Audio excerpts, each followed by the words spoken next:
Good morning at Lemon Cove, California. Heading out this morning.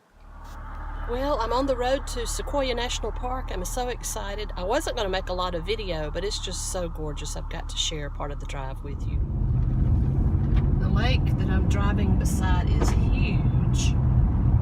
When I first came upon it, I thought, why is there such a big marina at this tiny little lake? And then you find out as you drive around and around the lake what a huge lake it is. You have to watch for bears.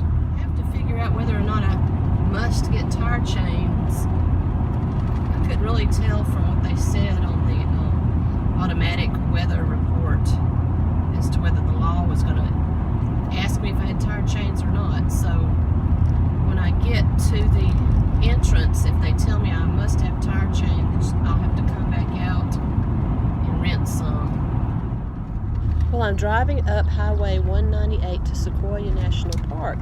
You know, looking at a map, it's just a little line on the map, and it looks like the straightest way into the park, but lo and behold, I should have known you do have to drive on National Forest roads to get to the park. But these were very pleasant, and the scenery was so lovely going through the National Forest. I thought you would enjoy looking at it. Later on, my phone does run out of memory right as we get to the park, so my exciting adventures of seeing the giant sequoias and climbing Moro Rock and seeing the General Sherman, which is the largest tree in the world and one of the largest organisms on the planet, I used my still camera. So after these quick videos of the scenery, oh, I love that yucca plant. The yucca plants were so large on this drive, you could just see them on the hillsides far away. They really stuck out. They were beautiful. Anyway, so towards the end, you get to see a photo montage and a little bit of narration and some music to describe my adventures of the day.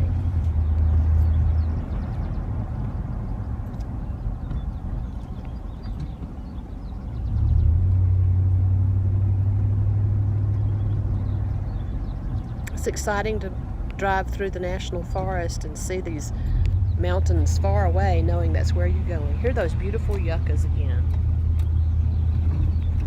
I mean, there is no shoulder, and there is I left early in the morning, so some of the sights I wanted to see had the morning sun behind them. Made it kind of difficult to film.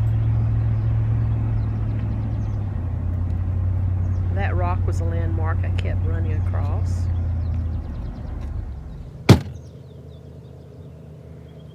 I had to go out, stop for a minute and take some pictures and use my new binoculars.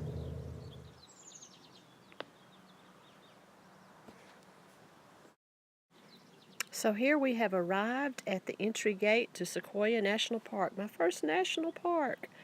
There's a neat little tunnel rock that we saw. Anyway, early in the morning, 8:30 in the morning, the line to the park had already started. The first attraction is the Forest of the Giants Visitor Center Museum, and just walking up from the parking lot to the museum itself was amazing to walk in this grove of giant trees of sequoias. These shots are out in the parking lot and around the actual museum area. Tried to pick out pictures that give you a sense of how large the trees are, but it's really difficult to put on film. The air was so clean and pure. Luckily, I had not seen any snow on the roads, but some on the sides of the road had melted. And here is a preview of Moro Rock, which I climbed using these shoes. Yes, due to the high volume of snow this year, they hadn't opened the road to Moro Rock, so we were able just to walk the road instead of going on the trail.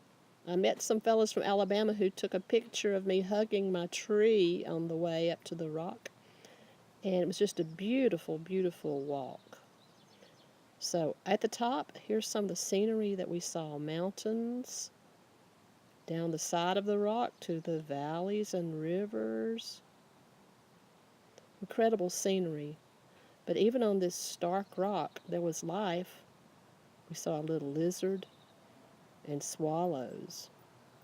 This is what the walk up the side of the rock looked like. And when I got to this spot, I said, oh no, is this the end of the trail? Do I climb the rock barehanded now? But no, there were some more steps and a path, thank goodness. There's the little lizard. There were some places that really were a fat man's squeeze. Only one person at a time could go through. Here's the view from the tip of the rock.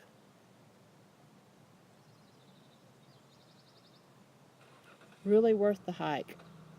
My watch said my heart was going really fast after that climb.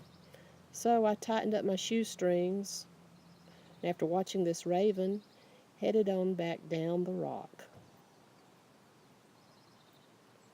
On the way back to the museum, I noticed some of the baby redwoods coming up among the giants, and I saw these tiny little berries.